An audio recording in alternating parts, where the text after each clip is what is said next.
Study with Barkha. Today we will see introduction to SQL. What is SQL? It is Structured Query Language. ये वो language है जिससे हम database को design करते हैं, डेटाबेस को डिफ़ाइन करते हैं, उसमें डिफरेंट ऑब्जेक्ट को बनाना और उसमें से डेटा को रिट्रीव करना, पहले डेटाबेस को डिज़ाइन करना, डेटा को स्टोर करना और डेटा को रिट्रीव करना।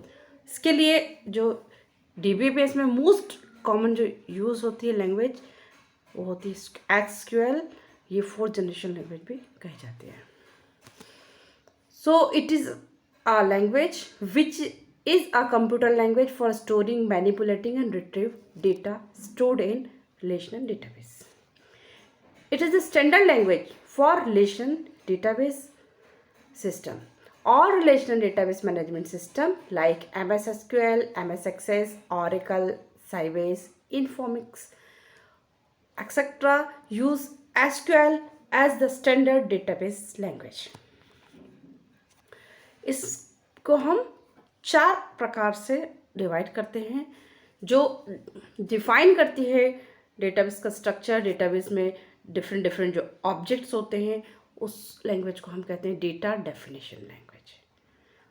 फिर डेटा को मैनिपुलेट करने के लिए आती है data manipulation language. Next data control language and data query language. आइए देखते हैं कैसे।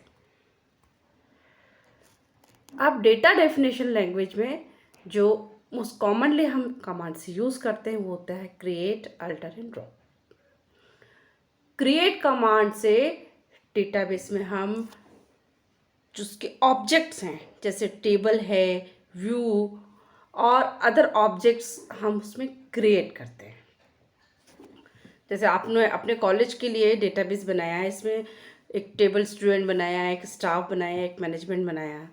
तो जो टेबल क्रिएट करेंगे तो उसके लिए हम क्रिएट टेबल ऑप्शन मतलब जो कमांड है वो यूज़ करते हैं। अब आपने सपोज एक स्टूडेंट नाम का टेबल बना दिया। स्टूडेंट की जो भी इंफॉर्मेशन है आपने रो एंड कॉलम के फॉर्मेट में आपने रखनी है और उसमें आपने उसका जो स्ट्रक्चर डिसाइड किया है, उसका एनरोलमेंट नंबर है, नेम है, एड्रेस है, फ़ोन नंबर। सपोज आपने टेबल बना लिया है, बनाने के बाद आपको बाद में याद आता है कि नहीं मेरा एक आइटम मुझे और स्टूडेंट से रिलेटेड इन्फॉर्मेशन कि उसने प्रीवियस उसकी क्या क्वालिफिकेशन वो मेरे छूट गया है, वो कॉलम छूट गया है। तो उस डिज़ाइन को चेंज करना है तो आप अल्टर टेबल कमांड यूज़ करेंगे। सो अल्टर कमांड यूज़ होती है it modified an existing database object such as table, view, different जो ऑब्जेक्ट्स होते हैं उसका स्ट्रक्चर मॉडिफाई करने के लिए अल्टर टेबल यूज़ करेंगे। ड्रॉप टेबल या ड्रॉप जो कमांड है वो डिलीट करती है पूरे टेबल को, व्यू को और ऑब्जेक्ट को। तो ड्रॉप लिखने के बाद उस ऑब्जेक्ट का उसके करस्पॉन्डिंग जो भी है ड्रॉप टेबल या ड्रॉप व्यू वो हम लिखते हैं।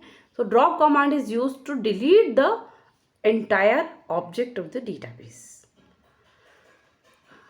फिर आता है हमारा data manipulation language. Data manipulation language में कमांड्स है हमारा इंसर्ट, अपडेट एंड डिलीट।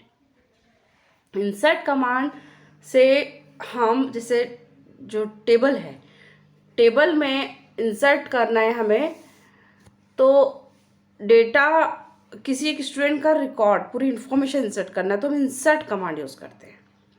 अब सपोज मैंने एक स्टूडेंट है राम, उसका नेम, एड्रेस वगैरह वगैरह स्टोर कर दिया, कुछ उसमें चेंज करना, मैंने उसके जो डेटा है उसकी इन्फॉर्मेशन है उसमें कुछ मिस्टेक कर दी, उसको चेंज करना, then I will use update records. अगर पूरा का पूरा रिकॉर्ड मुझे डिलीट करना है तो डिलीट यूज़ करूँगी मैं। इसके बाद हम देखते हैं data control language. Control language क्या करता है कि प्रिविलेज मतलब स्पेशल एक्सेस परमिशन को प्रोवाइड करता है। ग्रांट मतलब कोई यूज़र है, डिफरेंट यूज़र्स हैं, तो किस यूज़र को कितना मुझे डेटाबेस में सपोज करो कि एक स्टाफ टीचर है, तो टीचर को उस डेटाबेस में से सिर्फ स्टूडेंट्स के रिकॉर्डिंग, उसके मार्क्स के रिकॉर्डिंग इंफॉर्मेशन एक्सेस करने का राइट है। तो जो राइट प्रोवाइड करना है, परमिशन ग्रांट करना है, तो वो होता है ग्रांट कमांड से। डिफरेंट यूज़र को, एक अकाउंटेंट है तो उसको फाइनेंशियल इंफॉर्मेशन एक्सेस करने का राइट होना चाहिए, उसको स्टूडेंट के मार्क्स से कोई मतलब नहीं। तो किस यूज़र को कितनी परमिशन देना है, उसका क्या क्राइटेरिया है, कितना डेटा वो एक्सेस कर सकता है, तो उसको ये सारी चीज़ें परमिशन ग्रांट करना है, तो उसका जो एरिया डिफाइन करता है वो ग्रांट कमांड करता है। अगर आपने किसी यूज़र को पर्टिकुलर ग्रांट परमिशन दे दी कि आप इसको इतना डेटाबेस के ये टेबल को एक्सेस कर सकते हैं, लेकिन आपको लग रहा है कि वो मिस यूज़ कर रहा है, तो उससे उसकी परमिशन वापस लेना है, तो उसके लिए रिवोक कमांड। अब हम देखते हैं डेटा क्वेरी लैंग्वेज, DQL। इसमें आता है select command that retrieve certain record from one or more tables. आपको डेटाबेस से इंफॉर्मेशन रिट्रीव नहीं करना है, either all, either little bit or in information according to your choice. हो सकता है किसी एक ही टेबल से आप इंफॉर्मेशन रिट्रीव कर रहे हो, या हो सकता है 3-4 टेबल के को कंबाइन करके आपको कुछ इन्फॉर्मेशन चाहिए, तो या कुछ सर्टन क्राइटेरिया, सर्टन कंडीशन की, जैसे कि जो स्टूडेंट फर्स्ट क्लास जिनका आया है उन्हीं के स्टूडेंट की इन्फॉर्मेशन चाहिए। तो जो भी आपको इन्फॉर्मेशन चाहिए उसके लिए आप सिलेक्ट कमांड यूज़ करते हैं। अब हम देखते हैं टेबल क्या होता है। टेबल जो होता है हमारा वो इस तरह से होता है। ये कॉलम है, स्टूडेंट का आईडी, नेम, एज, एड्रेस। ये स्टूडेंट का नहीं है, ये एम्प्लॉय का है, salary and address. Employee table है, तो उससे कि कौन कौन से, ये जो कॉलम है मतलब कौन कौन से फील्ड है, इसको हम डोमेन भी बोलते हैं डेटाबेस की लैंग्वेज में। और हॉरिजॉन्टल जो है वो एक रो है, मतलब एक पर्टिकुलर एम्प्लॉय का वो रिकॉर्ड शो करता है। जो जैसे कि यहाँ पर अलग से दिखा है, नंबर 1 पर रमेश है, 32 उसका एज है, और ये उसका अहमदाबाद उसका एड्रेस है, और उसका सैलरी है। तो ये एक पर्टिकुलर वन एक है, रिकॉर्ड है हॉरिजॉन्टली रो, इसको हम टपल भी बोलते हैं। और वर्टिकली अगर हम देखते हैं कि this is name of all employ, तो वर्टिकल जो कहलाता है उसको हम डोमेन कहते हैं, उसको हम फील्ड कहते हैं। तो आईडी, नेम, एज, एड्रेस ये सारे फील्ड्स हैं, और जो रो है वो एक रिकॉर्ड है, पर्टिकुलर एक एम्प्लॉय की पूरी इंफॉर्मेशन एक रिकॉर्ड में होती है, इसको हम टपल भी कहते हैं। So row is record, column is field, and एक पर्टिकुलर डेटा जो है, जैसे कि दिस इज, ये जो कौशिक लिखा है एक सेल है। अब किसी सेल में अगर पॉसिबल है कि हम उस सेल में, जैसे कि किसी बंदे का, ये जो कौशिक है ये कोटा में रहता है, सपोज उसका एड्रेस नहीं मालूम है, तो क्या मैं डेटाबेस में टेबल को एंट्री जब कर रही हूँ, एम्प्लॉय की एंट्री कर रही हूँ, तो क्या मैं उस सेल में कुछ डेटा ना डालूँ, जो जैसे आपका एड्रेस नहीं मालूम पर्टिकुलर एम्प्लॉय का, तो नहीं डालेंगे, तो कोई आप उसको ब्लैंक छोड़ दीजिए। तो इफ़ इट इज़, आपके यहाँ एक कंडीशन है कि अगर आपको नहीं पता है और तो आप उसको ब्लैंक छोड़ सकते हैं, तो हम इसको बोलते हैं कि it is not having any value, मतलब it is having null values. लेकिन कई बार ऐसा होता है जैसे कि एम्प्लॉय का आईडी तो आपको पर्टिकुलर डालना ही है, इट इज़ नेसेसरी, तो हम कहते हैं कि आईडी जो है, ID column can not be null, उसमें नल वैल्यू नहीं रह सकती, मतलब उसका आईडी डालना मस्ट है, उसमें ब्लैंक आप नहीं रख सकते। तो दिस इज नल कॉन्सेप्ट। तो इस प्रकार से जो एसक्यूएल कंस्ट्रेंट्स होते हैं, कंस्ट्रेंट मतलब कि आपने उस कॉलम में कुछ कंडीशंस अप्लाई करके रखी हैं कि ये आपको फुलफिल करना ही है, तो उसको हम कहते हैं कंस्ट्रेंट्स। अब हम देखते हैं नॉट नल कंस्टेंट। जैसे मैंने बताया कि ID can not be null, ID employee का होना जरूरी है, this is called not null constant. Second is unique constant, हर एम्प्लॉय का आईडी यूनिक होना जरूरी है। प्राइमरी की ऐसी कि एम्प्लॉय का आईडी मतलब यूनिक होगा, और अगर वो यूनिक है तो हम उसको कहते हैं कि वो आईडी हम प्राइमरी की बना सकते हैं। प्राइमरी की जरूरी नहीं है कि एक ही कॉलम होना चाहिए। कई बार ऐसा होता है कि हमारे पास कुछ ऐसा टेबल होता है कि एक कोई सा भी कॉलम देखे उसमें डुप्लीकेट वैल्यूज आ जाती है, मतलब नॉट नल कंस्टेंट वहाँ हम नहीं अप्लाई कर सकते। तो उस कंडीशन में एक से ज़्यादा कॉलम हम ले लेते हैं जो कि किसी भी उस रिकॉर्ड को यूनिकली आइडेंटिफाई कर सके। तो ग्रुप ऑफ कॉलम उस कंडीशन में प्राइमरी की हो जाती है, और अगर एक ही कॉलम यूनिकली आइडेंटिफाई कर सकता है उस रिकॉर्ड को, किसी भी रिकॉर्ड को, सो हम उसको कहते हैं कि प्राइमरी की वो कॉलम है। अब बात आती है फॉरेन की।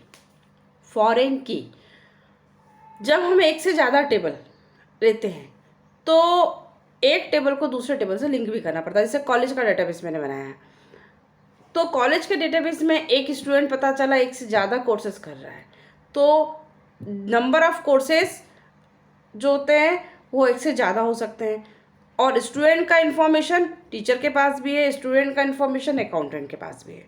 अकाउंटेंट को अपने फीस के टेबल में देखना है कि किस स्टूडेंट का या किस एनरोलमेंट नंबर, उसका जो आईडी है, आईडी नंबर है, वो आईडी किस फी पे है या नहीं है। टीचर को देखना है कि इस रोल नंबर का स्टूडेंट है या इस आईडी का जो स्टूडेंट है ये इसके कितने कितने मार्क्स आए। तो दोनों में जो कॉमन और यूनिक जो की है वो हो गई आईडी। तो हम फॉरेन की मतलब कि अगर हम जब स्टूडेंट के से रिलेटेड सारी इन्फॉर्मेशन हमें निकालना होगा कि इस स्टूडेंट के इतने इतने मार्क्स हैं, इसका ये एड्रेस है, और इसका फ़ी का जो पेमेंट है प्रॉपर हुआ है नहीं हुआ है, तो सारी इन्फॉर्मेशन अगर हमें चाहिए तो हमें 2 से 3 टेबल को मर्ज करना पड़ता है। तो उसके लिए जैसे जो कॉमन की होती है वो होती है वो जो एक टेबल से दूसरे टेबल में हम लिंक करते हैं, और वो की दोनों जो की होती है वो दोनों टेबल में प्रेजेंट होना चाहिए। तो वो की है जिससे हम 2 टेबल को लिंक करते हैं, दैट इज कॉल्ड फॉरेन की। उसके लिए कंडीशन है कि एक टेबल में वो प्राइमरी की होना चाहिए और दूसरी टेबल में जरूरी नहीं है कि वो प्राइमरी की हो। तो दूसरी टेबल में वो जो की है वो कहलाएगी फॉरेन की। चेक कंस्टेंट लगाते हैं। सपोज कि आपका जो आपके जो स्टूडेंट के रोल नंबर है अलॉटेड है वो 101 से लेकर 200 तक ही अलॉटेड है। तो आप जब रोल नंबर उसमें कॉलम में डालेंगे, रोल नंबर एंटर करेंगे, तो कंडीशन होगी कि it should not be less than 101 and it should not be greater than 200, क्योंकि 101 से 200 के बीच में ही आपने स्टूडेंट को रोल नंबर असाइन किए हैं। तो चेक कंस्टेंट मतलब वो चेक करते हैं कि यूज़र जो एंटर कर रहा है वैल्यू वो वैलिड रेंज में है या नहीं है। अब हम देखते हैं डेटा इंटीग्रिटी। इंटीग्रिटी मतलब कि हमारे डेटाबेस में जो डेटा है वो डुप्लीकेट नहीं होना चाहिए। There are no duplicate rows in a table. Table में डुप्लीकेट रोज अलाउ नहीं है। सो इंटीग्रिटी होना चाहिए। एक टेबल में 2 डुप्लीकेट नहीं होना चाहिए, या एक से ज़्यादा टेबल में भी सेम इन्फॉर्मेशन, जैसे कि स्टूडेंट से रिलेटेड इन्फॉर्मेशन है एक टेबल में, अगर उसका एड्रेस है और वही एड्रेस अनदर टेबल में भी है, तो दोनों जगह क्यों डुप्लीकेशन क्यों? एक ही जगह आप स्टोर करेंगे, 2 जगह आपको नहीं करना है। नहीं तो अगर एक जगह आपने अपडेट किया दूसरी जगह अपडेट छूट गया तो मिसमैच होता है, और फिर उस प्रकार से डेटाबेस हम बोलते हैं इनकंसिस्टेंट हो गया, मिसमैच हो गया, तो उसमें फिर समझ में नहीं आता कि सही एड्रेस कौन सा है। तो डोमेन इंटीग्रिटी मतलब it enforce valid entries for a given column by restricting the type. This is domain, this is entity in integrity. हाँ, मतलब duplicate values are not allowed in one table or more than one table. एक ही information दो जगह आपको store नहीं करना है, डुप्लीकेट इन्फॉर्मेशन स्टोर नहीं करना है। इसको हम बोलते हैं एंटिटी इंटीग्रिटी। और डोमेन इंटीग्रिटी मतलब कि आपका जो कॉलम में आपने, डोमेन मतलब कॉलम में आपने जो डेटा एंटर कर रहे हैं, सपोज कि वो जो आईडी आप स्टूडेंट का आईडी डाल रहे हैं या रोल नंबर डाल रहे हैं, तो वो न्यूमेरिक वैल्यू है। आप वहाँ पर अगर टेक्स्ट इनपुट करेंगे तो वो मना करेगा, आपके पास एक मैसेज आएगा कि text are not allowed. So this is called domain integrity, जो कॉलम को जब भी आप वैल्यू इंसर्ट करेंगे तो वो चेक करेगा कि वैल्यू आपको कैरेक्टर टाइप डालनी है या डेट डालनी है या नंबर डालनी है। अगर आप उस क्राइटेरिया में नहीं डाल रहे हैं तो आपको एक मैसेज करेगा, it enforce the valid entry for given column. अब देखते हैं referential integrity. Rows can not be deleted which are used by other records. Okay, suppose student का डेटाबेस है, कॉलेज का डेटाबेस है, उसमें स्टूडेंट की इन्फॉर्मेशन टीचर के पास है। उसने एग्ज़ाम लिया, हाफ ईयरली एग्ज़ाम हुआ, बच्चों के मार्क्स उसने फिट किए। अब वही चीज़ उस स्टूडेंट से की अकाउंटिंग की इन्फॉर्मेशन है अकाउंटेंट के पास। अब टीचर को लगा कि नहीं, स्टूडेंट का उसको कोई डेटा डिलीट कर दिया मान लो, और डेटा जो है पूरा डिलीट अगर कर रहा है तो उससे रिलेटेड कुछ ऐसी इन्फॉर्मेशन है जो अदर, उस टेबल का रिकॉर्ड आप पूरा डिलीट कर रहे हैं तो अदर टेबल में उस स्टूडेंट से रिलेटेड इन्फॉर्मेशन है वो डिलीट, कनेक्टेड इन्फॉर्मेशन है। तो जब दो टेबल में एक बंदे की इन्फॉर्मेशन है, एक रिकॉर्ड किसी एम्प्लॉय की इन्फॉर्मेशन है, किसी स्टूडेंट की इन्फॉर्मेशन दो अलग अलग टेबल में है, तो एक टेबल से अगर आप कुछ डेटा डिलीट करेंगे तो आप नहीं कर सकते क्योंकि वो डेटा दूसरी जगह भी स्टोर है। फॉर एग्जाम्पल, इसका ही एग्जाम्पल लेती हूँ कॉलेज का। कॉलेज डेटाबेस है, एक अकाउंटेंट के पास इन्फॉर्मेशन है, टीचर के पास इन्फॉर्मेशन है। अकाउंटेंट को लगता है ये स्टूडेंट जो है अब स्किप कर रहा है, ये स्टूडेंट जो है वो इस कॉलेज को छोड़ रहा है, तो वो अपनी सारी इन्फॉर्मेशन डिलीट कर रहा है। लेकिन अगर वो डिलीट कर रहा है तो उससे रिलेटेड इन्फॉर्मेशन टीचर के पास भी है, उस स्टूडेंट का क्या क्या मार्क्स आया था, क्या था। तो अगर एक टेबल से वो इन्फॉर्मेशन डिलीट कर रहा है तो उसके करस्पॉन्डिंग दूसरे टेबल में जो इन्फॉर्मेशन है या तो दोनों जगह से डिलीट हो, नहीं तो आधा डिलीट होना नहीं पॉसिबल है। So rows can not be related which are use by another record, क्योंकि अगर उसकी प्रीवियस इन्फॉर्मेशन उसको निकालना है, वो चला भी गया कॉलेज से, उसके बारे में इन्फॉर्मेशन निकालनी है बाद में कि उसके कितने मार्क्स आए थे या उसकी मार्कशीट तैयार करना है, तो उससे रिलेटेड कुछ इन्फॉर्मेशन जो दूसरे टेबल में है, दोनों का मिक्स करने के बाद ही आपको सारी इन्फॉर्मेशन निकल पाएंगी।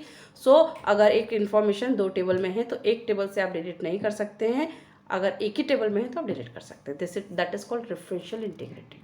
इसको हम आगे और डिटेल में देखेंगे। वैसे ये सारी चीज़ें हमें और देखना है, this is just introduction. User defined integrity info specific business rule. आप अपने बिजनेस के लिए अगर कोई डेटाबेस बना रहे हैं तो आपको लग रहा है कि नहीं, जैसे कि किसी आइटम का कोई आपने रेट रखा है, अब वो रेट चेंज हो रहा है या उसमें आप डिस्काउंट दे रहे, तो आप एक रूल बना रहे हैं कि नहीं, discount can not be more than 10%, जो भी आप डेटा। तो इस तरह से अपने रूल्स के अकॉर्डिंग भी आप यूज़र डिफाइंड जो इंटीग्रिटी इन्फोर्स कर सकते हैं। अब RDBS में इसमें जैसे कि C++ में डेटाबेस में जो आपका डेटा टाइप होता है, उसी प्रकार हमारा SQL में भी डेटा टाइप होता है। ये कॉमन डेटा टाइप है, कैर, एनकेर, एनवर्केर 2, वर्केर 2। नंबर में ये सारे हैं। इससे मोस्टली हम जो यूज़ करते हैं वो कैर और वर्केर, और इसमें डिफरेंस भी आपको मालूम होना चाहिए। कैर अगर मैंने लिखा, जैसे कि स्टूडेंट का जो नेम है मैंने लिखा कैर 30, तो डेटा टाइप जो लिया है कैर 30, तो उसमें क्या होगा, जब उस स्टूडेंट से का किसी भी स्टूडेंट का मतलब आपने उस टेबल में नेम फील्ड के लिए कैर 30 एनफोर्स कर दिया, तो अब चाहे स्टूडेंट का नाम 4 लेटर का क्यों ना हो, वो 30 बाइट ऑक्यूपाई करेगा। बट अगर हमने किया है varchar 30, varchar 230, तो उसमें क्या होता है, अगर वो 4 बाइट का है तो 4 बाइट ही लेगा, रिमेनिंग 26 बाइट आपकी सेव हो जाएगी। तो this is difference between char and varchar।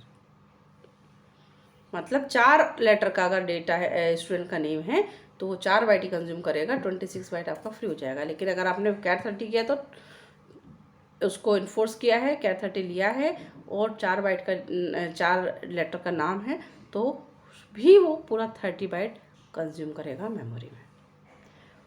Numeric data type में नंबर आता है, बाइनरी फ्लोट, बाइनरी डबल, जैसा हमारी ज़रूरत होती है हम वैसे यूज़ करते हैं। डेट टाइम में भी कई फॉर्मेट हैं, मिडिल, स्मॉल और लॉन्ग डेट वगैरह, वो हम चूज़ कर लेते हैं अपने रिक्वायरमेंट के according. Thank you for watching, and comment if you want this if you don't understood, so you can comment it. Thank you for watching.